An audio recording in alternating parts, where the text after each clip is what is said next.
Buenos días, mi nombre es Juan Pablo Carranza, estudiante de sexto tetra en la licenciatura en Derecho. El día de hoy hablaremos de un tema bastante sonado dentro de nuestra materia, el juicio de amparo.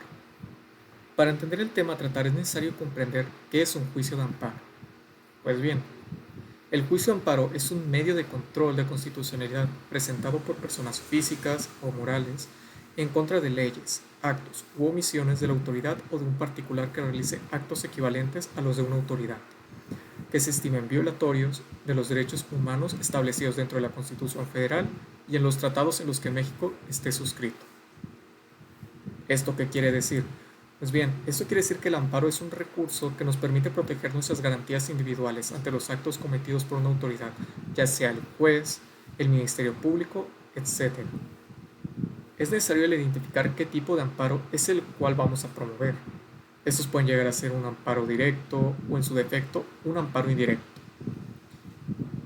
Estos llegan a variar de acuerdo a su función y es algo que veremos más adelante.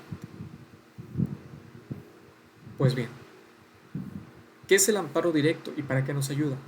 Pues bien, un amparo directo es aquel que se presenta en contra de las sentencias, laudos y resoluciones definitivas. Estos son evaluados directamente por el Tribunal Colegiado de Circuito o por la Suprema Corte de Justicia de la Nación. Por su parte, el amparo indirecto es aquel que se presenta en contra de normas, actos u omisiones de la autoridad y son revisados por un tribunal de unitario de circuito o un tribunal colegiado de apelación. Dentro del juicio de amparo tenemos a distintos actores, como sería por ejemplo el quejoso, el cual es la persona física o moral que promueve el juicio de amparo indirecto.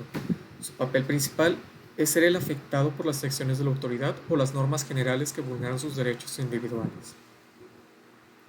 Tenemos a la autoridad responsable, que es aquella que ha realizado los actos u omisiones que se le impugnan en el juicio de amparo indirecto. Puede tratarse tanto de autoridades públicas como particulares que ejercen funciones similares. El papel de la autoridad responsable es defender sus acciones y demostrar su legalidad. Tenemos al tercero interesado, que es aquel que debe tener un interés directo y legítimo en el resultado del juicio, distinto al que el quejoso y la autoridad responsable. Su participación en el juicio está limitada en cuestiones específicas relacionadas con sus derechos. Y por último, tenemos a la Fiscalía General de la República. Es un organismo encargado de velar por la legalidad y los intereses de la sociedad. En el juicio de amparo indirecto, su intervención es necesaria para proteger el orden jurídico y los derechos humanos. Muy bien, es a raíz de lo anteriormente mencionado que surge una duda. ¿Para qué sirve y cuál es el objetivo que tiene el amparo? Pues bien, la finalidad que tiene el amparo es que este recurso debe restablecer el orden jurídico violado, reparar los perjuicios ocasionados al quejoso y proteger los derechos humanos y las garantías individuales de las personas. Ahora, ¿qué es lo que debe contener el amparo?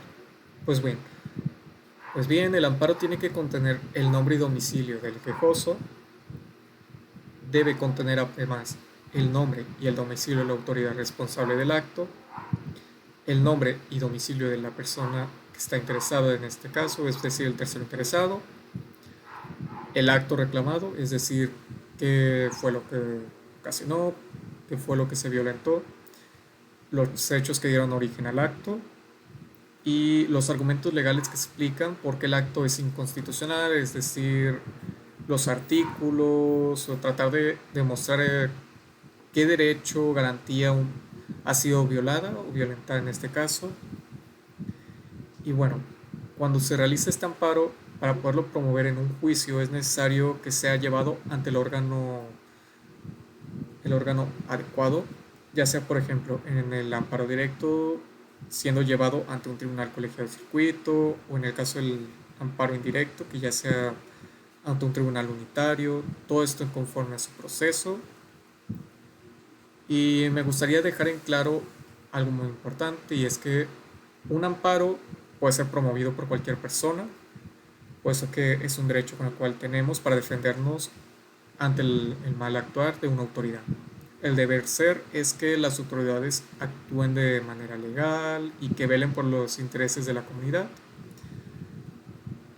Y malamente Esto no llega a ser en muchas ocasiones, a veces se llegan a violentar ciertos derechos de las personas, ciertos actos no son realizados como deberían, e incluso el mero hecho de crear una ley a veces puede llegar a contraponerse en sí misma. Han habido varios casos en algunos códigos civiles, códigos penales, de que en una parte hablan de cómo se debe realizar, pero artículos más tarde hablan y dicen algo totalmente contradictorio. Quiero dar un pequeño ejemplo. En un código civil, no recuerdo exactamente de qué estado, se hablaba de la reparación del daño y primero se hablaba de que esta debía tener, no tenía un límite, pero seguidamente a esta, un artículo en específico mencionaba que la reparación del daño no podía pasar del 10%, lo cual se llevó ante la corte y al final se logró dar un amparo tratando de reformar este artículo, quitando completamente este tope que había para la reparación del daño. Eso es un pequeño ejemplo de lo que venía comentando anteriormente. Y sin nada más que comentar, pues gracias por ver este video